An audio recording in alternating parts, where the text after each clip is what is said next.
은혜의 찬양 감사드립니다. 이제 성경 말씀을 봉독하겠습니다. 온라인으로 각 가정에서 예배하시는 성도님들께서도 함께 봉독해 주시기 바랍니다.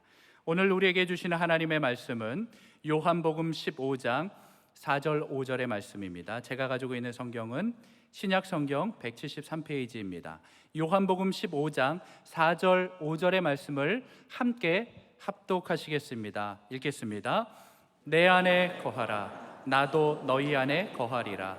가지가 포도나무에 붙어 있지 아니하면 스스로 열매를 맺을 수 없음같이 너희도 내 안에 있지 아니하면 그러하리라. 나는 포도나무요 너희는 가지라. 그가 내 안에 내가 그 안에 거하면 사람이 열매를 많이 맺나니 나를 떠나서는 너희가 아무것도 할 수 없음이라. 아멘. 오염된 우리 인생을 정결케 하시는 그리스도의 보혈의 능력을 찬양합니다. 어제 우리 마이크 펜스 전 미국 부통령 간증 집회 어떠셨어요?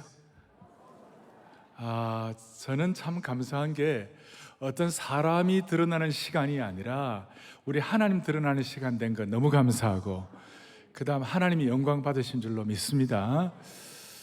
어제 특별한 것이 있었는데 뭐냐면요, 마치고 나가는데 어떤 스님 한 분이 와가지고 무릎을 꿇고 예수님을 믿겠습니다. 아이고, 그래서 내가 우리 깜짝 놀랐어요. 감사한 일이고, 어제뿐만 아니라 그저께 금요일 날 극동방송국에서 극동 포럼이라고 이렇게 했는데, 마지막 시간에 예수님을 믿기로 결심하는 사람들 나오라고 그렇게 돼갖고 한 40명이 넘는 청년들이 예수님 믿겠다고 결심하고 이렇게 나갔는데, 나중에 이 마이크 펜스 부통령이 가가지고 이제 예수 믿겠다고 하는 분들을 위하여 마지막 기도를 해줬어요. 뭐라고 기도를 해주느냐 하면, 오늘 새로운 생명을 주신 것을 감사합니다. 그러고 난 다음에 거듭난 감사합니다. 그러고 난 다음에 이분들에게 부활의 능력을 체험하게 하시고, 그 다음에 풍성한 생명의 역사가 무엇인지 경험하게 하여 주옵소서. 그리고 이분들 앞으로 예수님 잘 믿고 예수님의 제자가 되게 하여 주십시오. 그러더라고요. 그거 제가 헷갈렸어요. 정치인인지 목사인지 제가 오늘 우리가 많은 분들이 오늘 이 학습과 세례를 받는데, 또 오늘 예배에 참석하신 여러분들이 모두가 다 우리가 주님 안에서 새로운 생명뿐만 아니라 예수님의 온전한 제자가 되기를 바랍니다. 그 예수님의 온전한 제자가 될 수 있도록 오늘 말씀의 제목을 예수님을 떠나서는 나는 아무것도 아닙니다. 오늘 본문 말씀 가지고, 예수님을 떠나서는 우리가 아무것도 아니고 우리는 아무것도 할 수 없습니다. 그러니까 신앙의 본질이 뭐냐? 오늘 여러분들 모두에게 신앙의 본질이 뭐냐면, 신앙은 예수님 떠나서는 아무것도 아니라는 말은 나에게 초점 맞추는 것이 아니라 주님께로 초점 맞추는 것이에요. 우리가 살다 보면 우리의 어떤 삶의 어떤 고집, 라이프 스타일 이런 거 다 있는데, 우리의 삶의 이 껍질을 깨고 주님께로 초점을 맞춰야 되는 것이에요. 이게 얼마나 참 이게 주권 이양을 하는 건데, 이게 보통 일이 아니에요. 오늘 세례 받는 것은 주권 이양식 선포예요. 그래서 영어로 이런 말이죠. What about me? 이게 아니고 사실은 모든 사람들이 What about me죠. 내가 어떠냐 말이죠. 지금 모든 사람들이 자기 어떤 이익이나 자기 중심에 눈이 충혈되어 있어갖고 모든 것이 자기에게 이렇게 현대인들은 다 초점이 맞춰져 있는 거예요. 그런데 나를 떠나서 너희가 아무것도 할 수 없다는 이 본문의 말씀 핵심은 주님께로 초점. 그래서 제가 한 번씩 말씀드리잖아요. 우리가 은혜를 받으려면 사건이나 환경이나 주위에 일어나는 일, 거기에다가 초점을 맞추면 은혜를 못 받고, 우리 살아계신 주님께 우리의 시선을 집중하면 은혜 받을 수가 있는 것입니다. 그러니까 초점이 누구에게 가 있느냐? 그래서 오늘 세례받는 분들과 모든 성도들이 같이 이 말씀 앞에 우리가 좀 집중을 하겠어요. 첫 번째 생각할 것은, 예수님을 떠나서 우리가 뭘 할 수 있겠는가? 오늘 본문 5절 뒤에 나를 떠나서는 아무것도 할 수 없다. 여기에 떠나서는이라는 저 떠나서는이라 나를 떠난다는 말의 헬라 원어의 뜻이 뭐냐면 하나로 연결되어 있었던 것이 아주 그냥 강하게 이렇게 연결되어 있던 것이 갑자기 툭 끊어지는 것이 갑자기 툭 끊어져. 영적으로 툭 끊어진 존재가 되어가지고 어떤 열매도 맺을 수 없는 인생이 되었다. 요즘 우리가 이렇게 스마트폰 갖고 다니는데 와이파이가 끊어지면 뭐 이렇게 얼마나 답답하겠어요? 와이파이 끊어진다고 뭐 좀 하루만 끊어지면 난리 나지 않겠어요? 근데 와이파이가 끊어진 거는 게임이 안 될 정도로 모든 것이 완전한 단절이 됐다 그 말이에요. 그래서 나를 떠나서는 너희가 아무것도 할 수 없다. 이게 무슨 뜻인가? 여러분, 아무것도 할 수 없다는 말은 세상적으로 대단한 일을 못한다 그런 뜻이 아니에요. 예수님 안 믿고도 세상적으로 위대한 일을 하는 사람 많아요. 피라미드도 만들고 만리장성도 만들고 제국도 건설하는 것이에요. 세상적으로 잘 나가는 사람 많아요. 그런데 나를 떠나서는 너희가 아무것도 할 수 없다는 그 말은 가장 가치 있는 일, 영원한 것, 영적으로 성공하는 것, 주님을 기쁘시게 하는 것, 정말 소중한 일, 그 일, 아니 하나님의 시간을 붙잡는 그 일은 하나도 못한다 그런 뜻이에요. 우리가 다른 것도 못해도 가장 중요하고 고귀한 일은 할 수 있는 저와 여러분이 되기를 바라는 것이에요. 최근에 우리 한국의 5대 갑부 안에 들어가는 분 중에 한 분이 세상을 떠났어요. 만약 그분이 대단했지만 예수님 모르고 갔다면 얼마나 허망하겠어요? 지난 주일에 정말 세계 최고의 그 미남이 말이죠, 아무런 희망이 없으니까 그냥 안락사하겠다고. 이게 바로 나를 떠나서는 너희가 아무것도 할 수 없다는 하나의 증거예요. 우리 같으면 어떻게 하겠어요? 마지막에 우리 주님 찬양하고 예배하고 기도하고 가족들 모아놓고 신앙에 유언하고 또 계속 예배드리고 오늘 목숨 안 끊어지면 내일 또 계속 집회하고 그러면 될 거 아니에요? 가정예배 계속 드리면 될 거 아니에요? 이게 나를 떠나서는 너희가 아무것도 할 수 없어. 세상적으로 무슨 일 못한다 그런 뜻이 아니라 진짜 가치 있는 거, 진짜 소중한 거, 그걸 못한다는 것이. 우리가 우리의 삶의 열차를 운행하는 사람이라면 그 열차가 아무리 멋있고 훌륭하고 좋다 하더라도 열차 철로 궤도 위에 있어야 의미가 있지. 철로 궤도에서 이탈된 열차는 겉으로 머리 멋진 KTX 아니 뭐 신칸센 최고라 하더라도 그게 아무것도 아니라는 거예요. 궤도 위에 있어야 그게 의미가 있지. 궤도에서 이탈된 열차는 그냥 고철 덩어리에 불과한 것이. 겉으로는 멋있는 것 같지만 우리의 인생의 열차가 예수 그리스도라는 철로 위에 놓여 있을 때 그 인생의 최대로 제대로 달려갈 수가 있는 것이에요.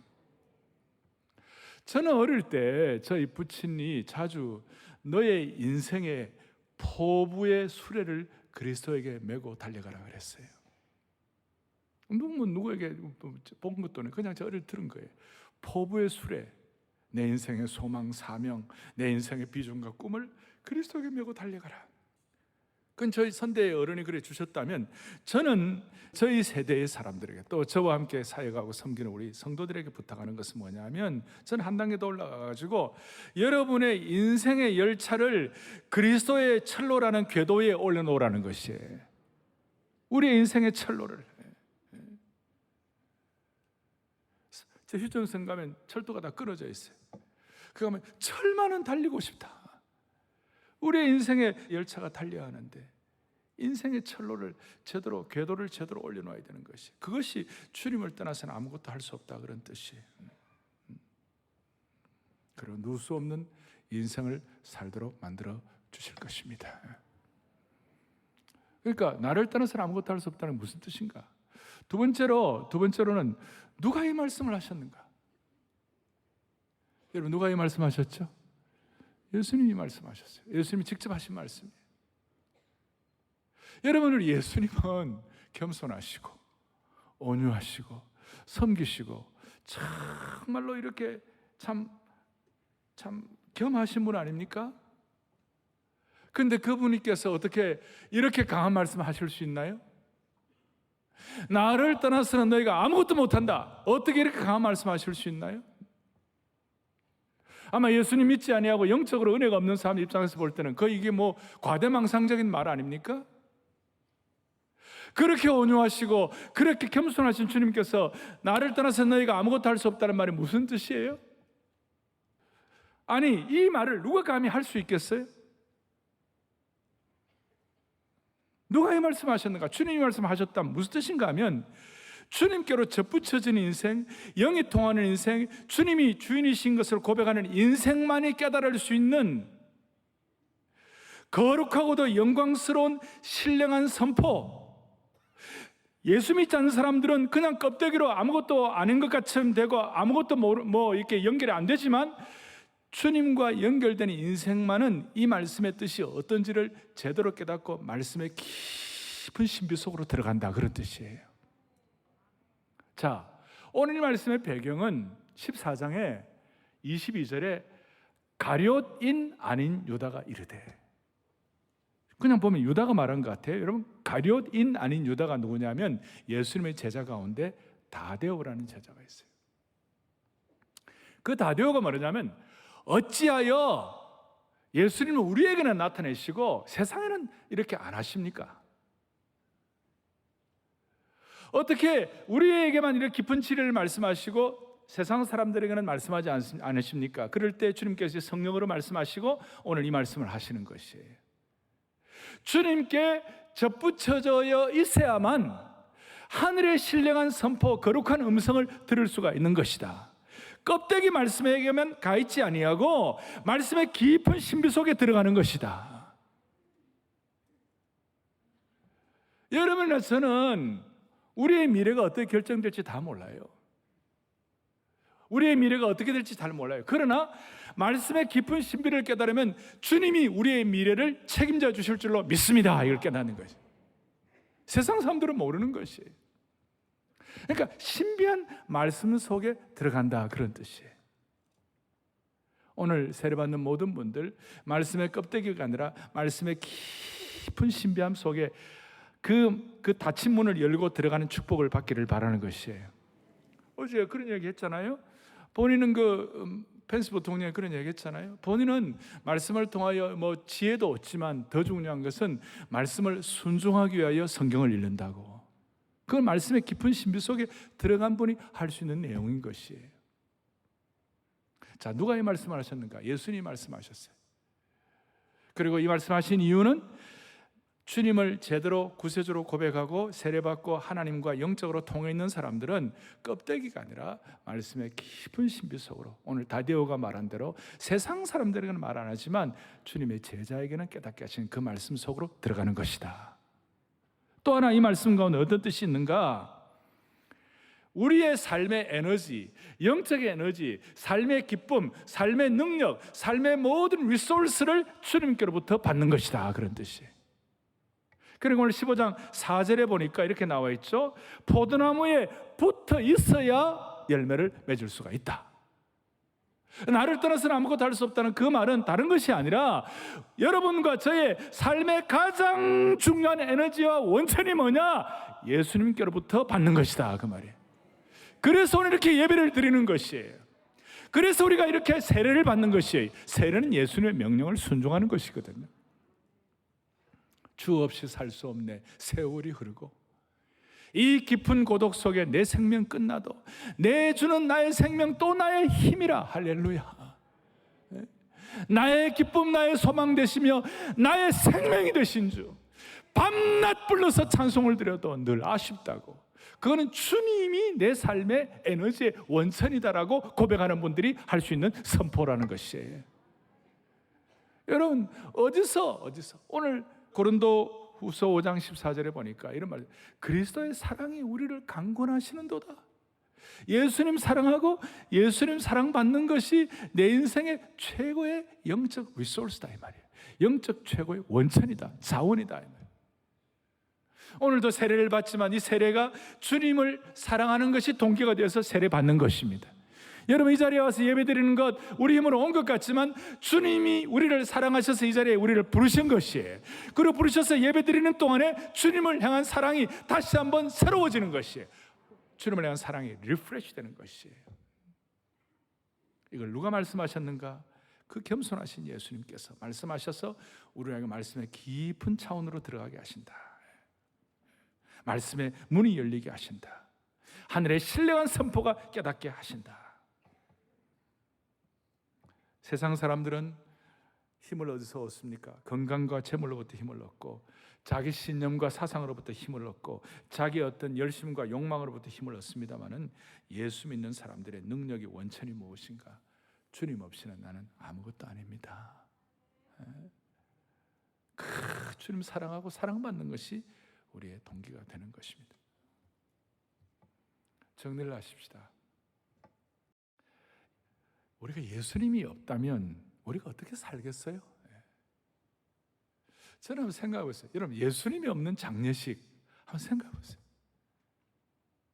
예수님이 없는 장례식은 무슨 일이 되겠습니까? 어떤 일이? 예수님 없는 장례식은 죽음 그 자체이고 희망도 약속도 미래가 없어요. 그 장례식은 슬픔과 눈물과 어둠과 무덤과 절망만 존재할 것입니다.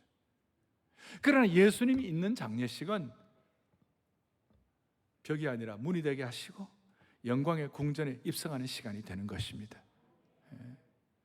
지난 주간 제가 이혜령 박사님 그 가족들과 식사를 좀 했는데요, 이런저런 얘기하면서 이 박사님이 만약에 그분이 대한민국의 지성의 대통령 아니었습니까?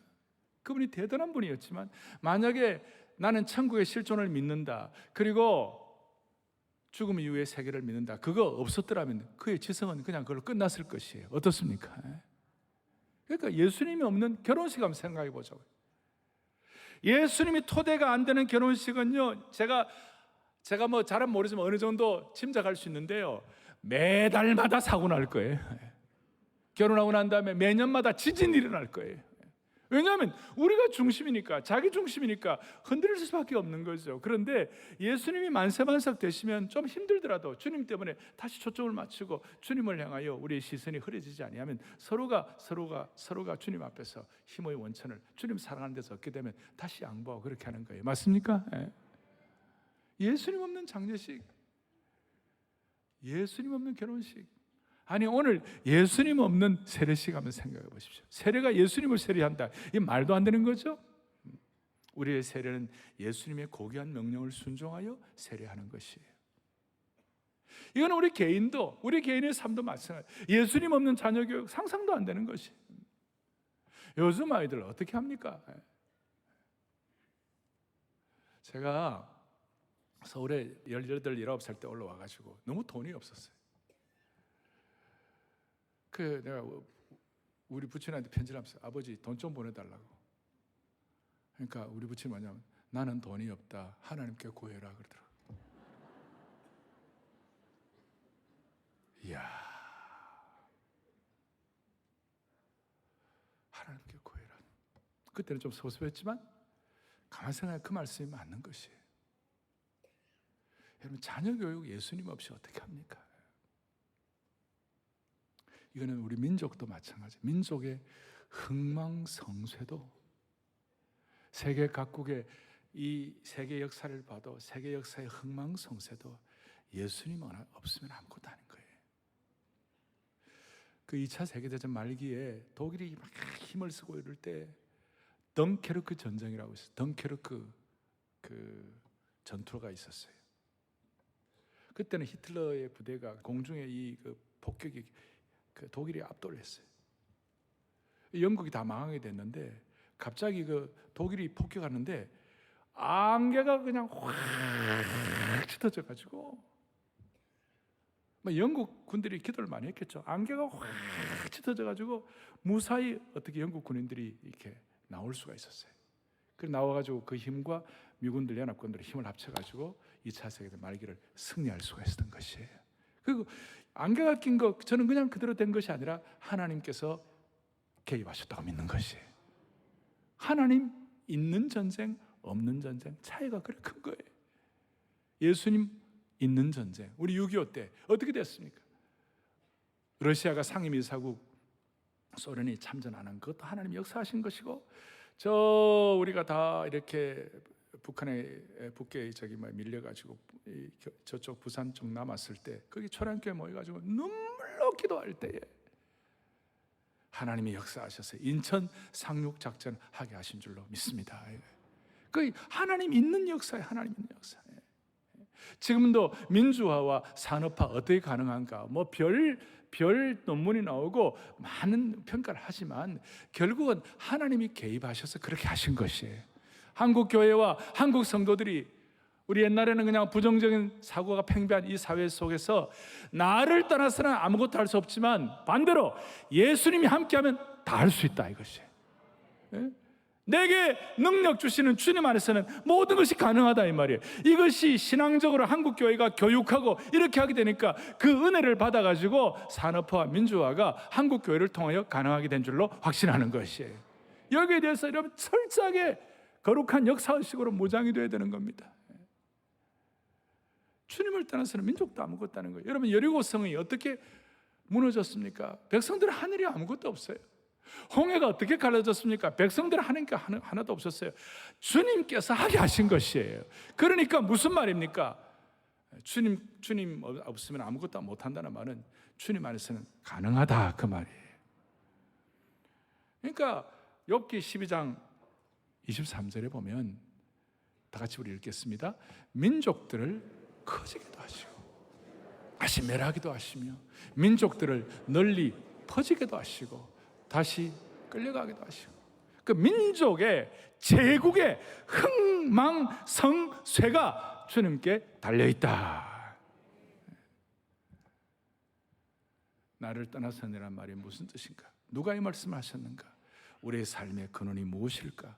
그리고 예수님 없는 결혼식, 장례식, 세례식 이건 안 되는 것이고 이거는 민족사도 마찬가지다. 이것이 오늘 2000년 전에 기록된 말씀이 아니라 오늘 이 현장에서 우리의 삶에 체험되는 은혜가 여러분들의 생애 가운데서 풍성해지기를 축원하는 것입니다. 사랑의 교회는 세례식을 할 때마다 간증을 합니다. 간증을 하는데 오늘 이 예배에 우리 두 분이 간증을 하겠습니다. 한 분은 우리 임재홍 성도님, 은퇴 외교관이시고 70세이신데 오늘 이렇게 간증을 하실 거고, 또 한 분은 우리 김순희 성도님 61세이신데 우리 여성도님 두 분이 나오셔가지고 오늘 우리 간증을 하도록 하겠습니다. 먼저 우리 임재홍 성도님 올라오십시오. 예. 감사합니다. 박수로 환영하겠습니다. 감사합니다.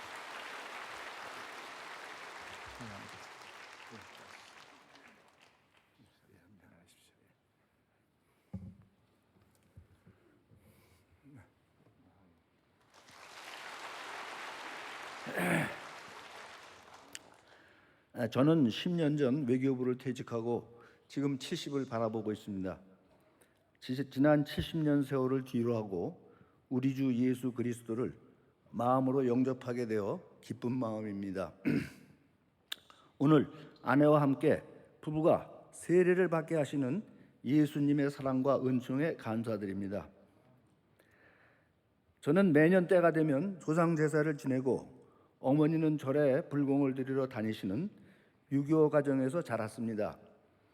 어린 시절 크리스마스 때 호기심에 교회에 간 적은 있고 고교 시절 목회자 아들인 친구가 교회로 이끌려고 애를 쓰기도 했지만 성장 과정에서 교회나 예수님은 늘 멀리 떨어져 있었습니다. 더구나 불교 성향이 매우 강한 여성과 결혼하였기 때문에 교회와의 거리는 가까워질 수가 없었습니다. 아내는 선진 때부터 대를 이어 평생 불교에 심취한 사람입니다. 아내는 어려서부터 여름방학만 되면 한 달씩 부모님이 후원하시는 절에서 생활하였고 아직도 자연 속 산사의 좋은 추억을 많이 가지고 있습니다. 제가 외교관으로 일하는 동안에도 아내는 인도에서 처음으로 불법회를 만들어 주관하기도 하고 조계종의 불교국가 쪽 현지의 일을 도맡아 도와줄 뿐 아니라 불교 선언에서 틈틈이 참선 수행을 하는 등 거의 60여 년간 불교에 뿌리 깊게 몸담아 왔습니다. 게다가 아내는 대형 리더십 포럼을 이끄는 대표로도 10여 년 동안 활발하게 활동해 왔는데 코로나 팬데믹이 들어닥치면서 모든 활동이 중단되고 한순간 나락으로 떨어져 내리는 듯한 슬럼프를 겪으면서 절박하게 절대적으로 의지할 종교적 믿음을 찾기 시작했습니다. 정신적으로 육체적으로 힘든 시간을 보내던 작년 봄 사랑의 교회에 다니는 분의 도움으로 교회에 나오게 되었습니다. 아내가 저에게도 나가자고 하여 함께 나오게 되었습니다. 사실 제가 일하던 외교부에는 기독교 신앙이 좋은 선배 외교관이 많았습니다. 하나님의 대사라는 책을 쓰신 장로님도 계시고 저에게 교회에 나가자고 권하거나 제 이름을 기도 리스트에 올려놓고 기도하는 분들도 많았습니다. 그러나 저는 이 핑계 저 핑계를 대며 피하기만 했습니다. 그러던 중 1995년 9월 아프리카 짐바브웨라는 나라로 발령을 받아 3년 반 근무하는 동안 인접국 모잠비크를 사역하는 선교사님 가족을 만난 적이 있습니다. 자녀 교육이 걱정스러울 정도로 열악한 환경에서도 자기는 물론 가족까지 희생하면서 선교와 봉사하는 모습을 보며 마음이 많이 아팠고 뜨거운 감동도 받았습니다. 또한 어느 대형 교회가 주관하는 아프리카 대학 개교식에 참석하거나 세계 기독교 대회에 방문하신 유명한 목사님들을 접하면서 기독교에 대한 관심을 서서히 생기게 되었습니다. 그때 외교부 선배인 문봉주 대사님이 쓰신 성경의 맥을 잡아라라는 책을 읽기도 했는데 무슨 이야기인지 이해하기는 어려웠습니다. 이렇게 머릿속 지식으로 성경에 조금 관심을 가지기도 했습니다만 불교 국가인 스리랑카와 태국 대사를 지내면서 기독교보다는 불교 스님들과의 교류가 많아지고 깊어지면서 조금 생겼던 관심마저 잊어버리게 되었습니다. 그랬던 저와 아내에게 교회에 나온다는 것은 엄청난 인생의 변화이며 특히 아내에게는 기적과도 같은 일이었습니다.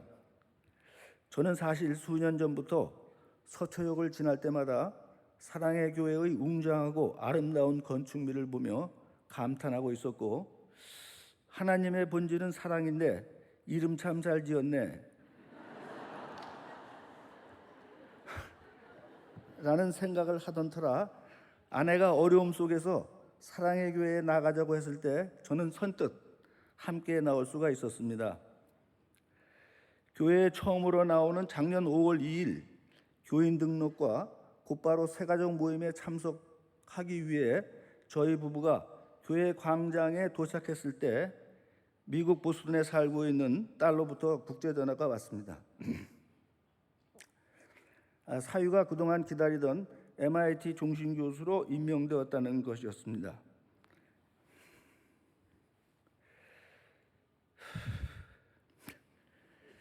이 전화를 받고 이것이 교회에 나오는 우리 부부에게 하나님이 주시는 선물인가?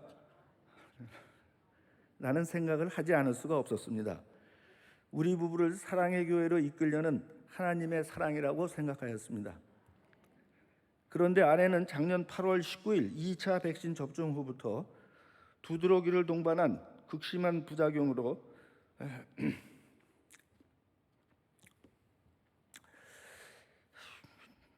죽음의 문턱을 몇 번이나 오가는 엄청난 연단을 받고 있습니다.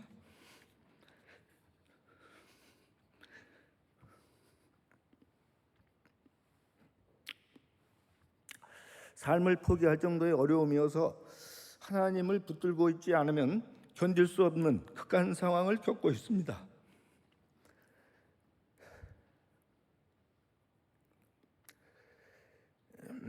아내는 저절로 성경을 듣기 시작하였으며 아침부터 잠자리에 들 때까지 하나님과 밀착된 시간을 가질 수밖에 없는 깊은 순종의 경험을 하고 있습니다. 저는 허투루 읽었던 문봉주 대사님의 성경의 맥을 잡아라 책을 다시 꺼내 찬찬히 읽으며 은혜를 받고 있고, 부부간에 서로 좋은 말씀이나 찬양을 발견하면 서로 권하며 은혜를 받고 있습니다. 제가 오후 5시에 부름받은 품꾼처럼 뒤늦게 주님께 들어왔다는 소식이 외교부 지인들에게 조금씩 알려지면서 저를 위해 기도했는데 기쁘다는 소식이 여기저기서 들려오고 있습니다. 이제 세례를 받으면서 해외에 살고 있는 아들, 딸 가정이 예수님을 믿고 참 행복과 참 평안을 누리기를 기도합니다. 아직 회복이 안 된 아내의 건강이 온전히 회복되도록 기도를 부탁드립니다. 평생 국가를 대표하는 외교관으로 살아왔지만 세례를 계기로 저도 하나님 나라의 대사로 살 것을 다짐해 봅니다. 감사합니다.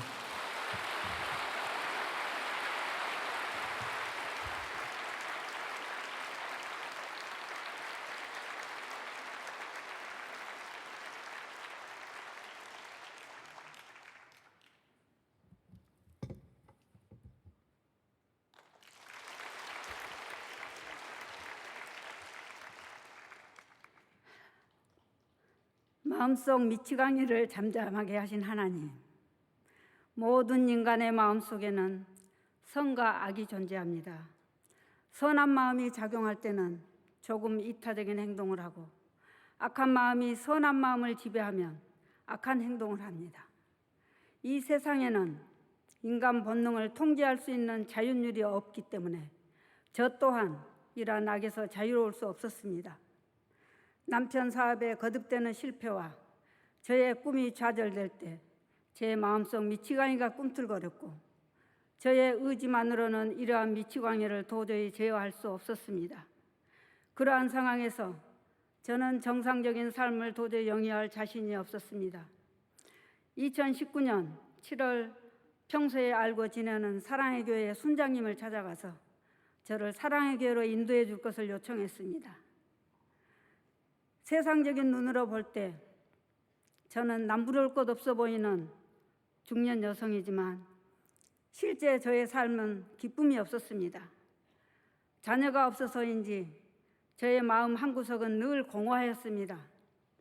그 공허함을 채우기 위해 대학원에 입학하여서 행정학 석사를 취득하였고, 정치학 박사 학위를 취득하고 대학에서 정치학 시간 강사로 강의를 하기도 했습니다.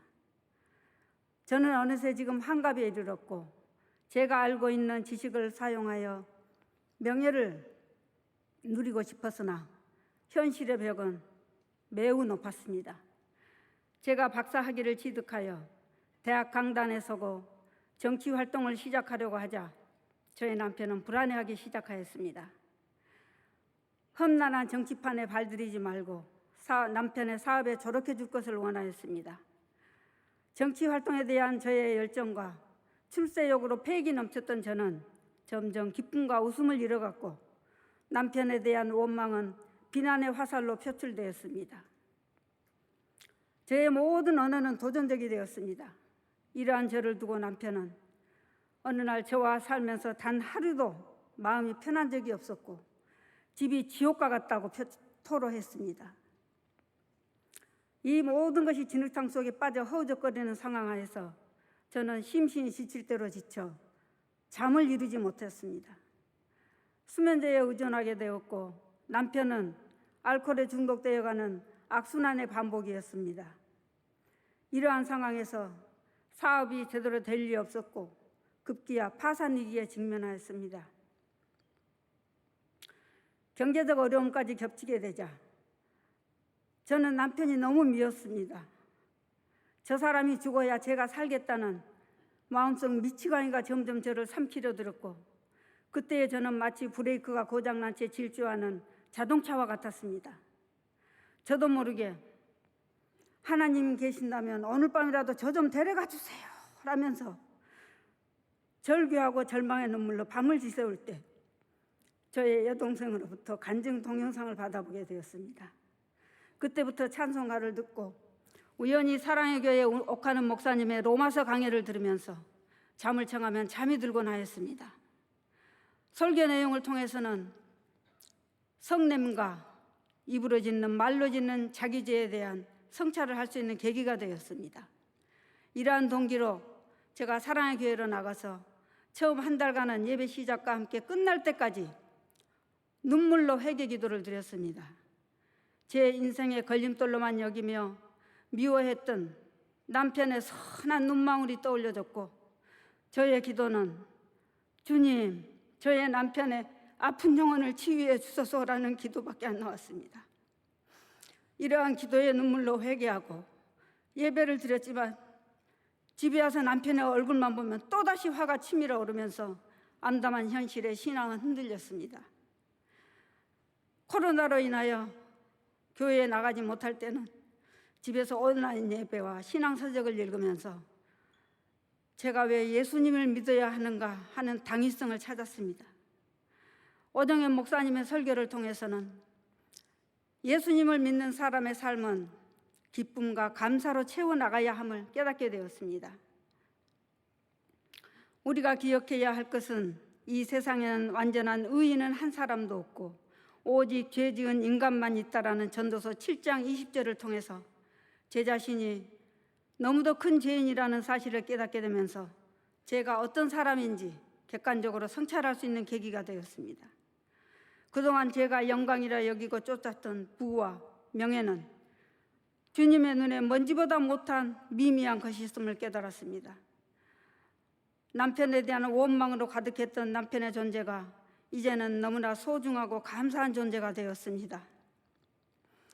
특히 지난해 코로나로 어려울 때 저는 하나님께 밤낮으로 눈물로 기도하며 간구하였고 눈으로 보이지 않고 만질 수 없는 하나님이지만 늘 저와 함께 계신다는 믿음으로 제 마음속에 미치광이를 잠재울 수 있었습니다. 오늘 제가 온전한 사람으로 이 자리에 서서 이 영광스러운 간증을 드릴 수 있게 하나님께서 저를 사랑해 주심에 감사드립니다. 감사합니다.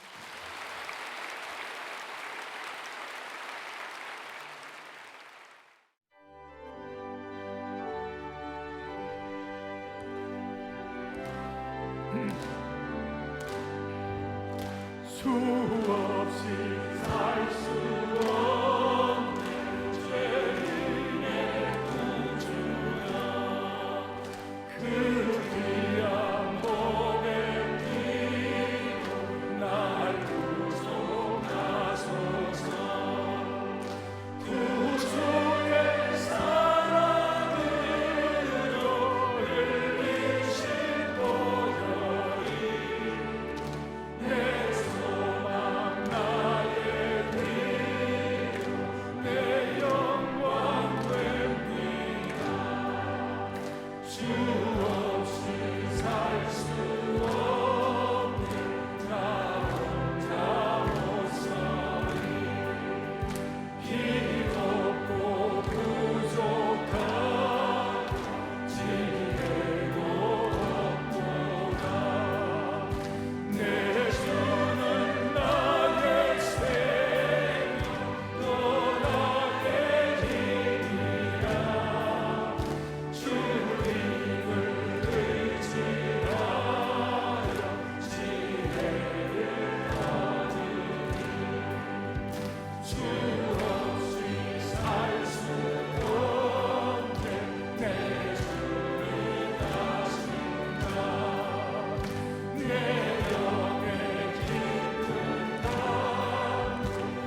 두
손 들고 주님의 임재를 갈망하며 예수님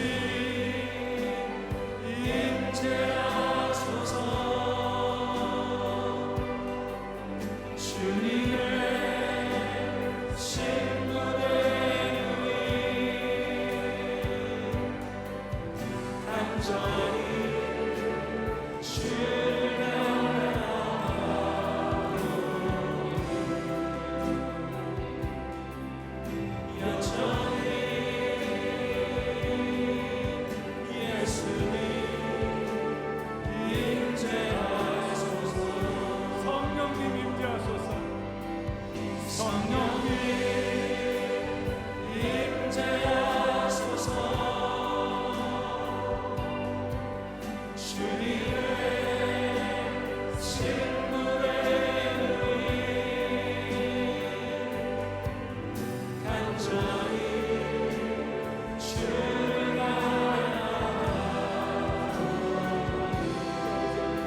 Even